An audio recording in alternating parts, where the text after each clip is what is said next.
healing and reconnecting to myself, and a big part of that for me has been improving my internal sense of safety. And through that, I've been working with my root chakra and balancing the energy in that center to build up my inner safety. So if you are also on a journey of healing yourself, or if you're curious about taking steps towards that journey, then come along.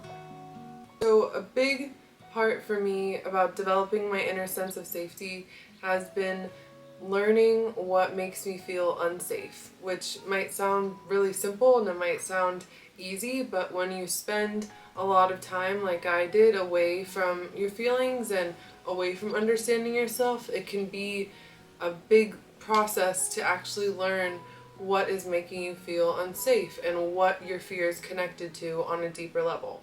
For me, I think that a lot of what can bring us all this discomfort and tension in our lives and make us feel really unsafe is that we are adhering to these old contracts that we learned when we were very young, and those contracts are no longer serving us.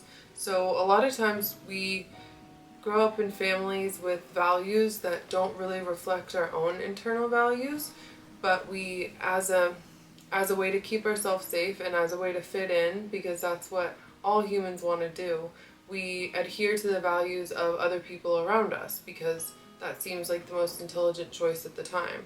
But as we mature and we continue to live by these contracts that we signed when we were really young, it can start to create a lot of tension in our lives if those values don't actually reflect our internal values. So one example and how this came up for me in my life is that I grew up in a family where physical appearance was very much valued. My physical appearance was made to feel like a very important characteristic of mine. So as a young child, I interpreted those comments and that praise as, you know, beauty is important. I owe the world a level of beauty, and if I don't offer that beauty, or if my beauty is not seen by other people, then I'm failing. I'm doing something terribly wrong. So for me, how this tension kind of manifested was that as I matured, I continued to hold this value of my physical beauty, but I couldn't understand why I still felt like I needed so much approval on my physical beauty, even as an adult. I didn't understand why it felt like I was, constantly judging myself so harshly in this aspect of my life.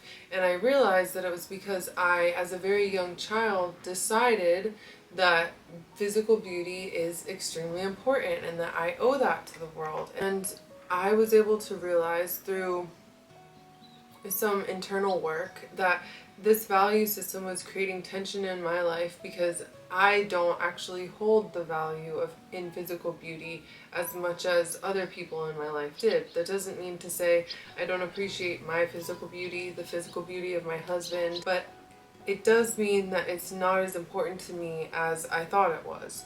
And that doesn't mean I'm necessarily going to change anything about my life, except for the fact that now I get to live freed from this external expectation of proving my beauty to the world. I bring this story up just as an example to remind you of the importance of sitting with your emotions and really listening to them and learning from them. Because if you trust yourself enough to fall to the pit of your sadness, you will learn so much about yourself on the other side.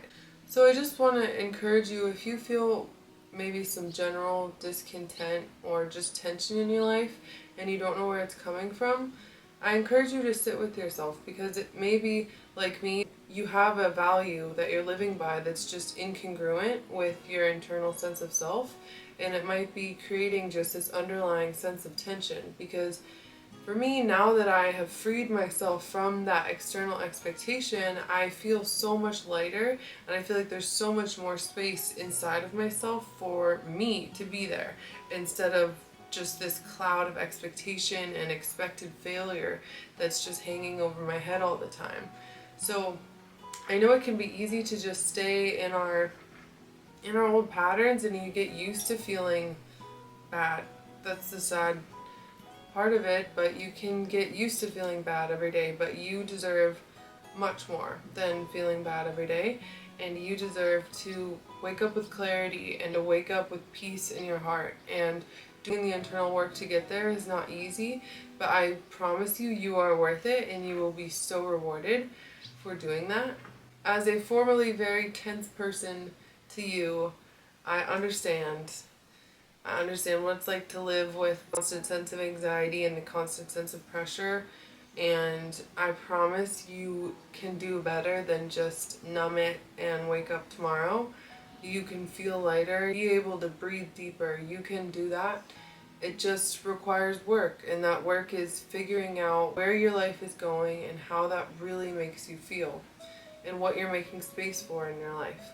Maybe not even just physically or time-wise. You know, a lot of times we think about our job or our friends, but in my case, you know, I was making space in my life for being overly critical of my physical appearance because I was assuming that it would get me somewhere and that living by that external value would reward me in some way. But I have to let go of that small-minded thinking and be able to trust my internal sense of self and be able to let go of that extreme critic. So I hope you have a good day, and if you don't, I'm sorry, but I believe tomorrow will be better, and I believe in you.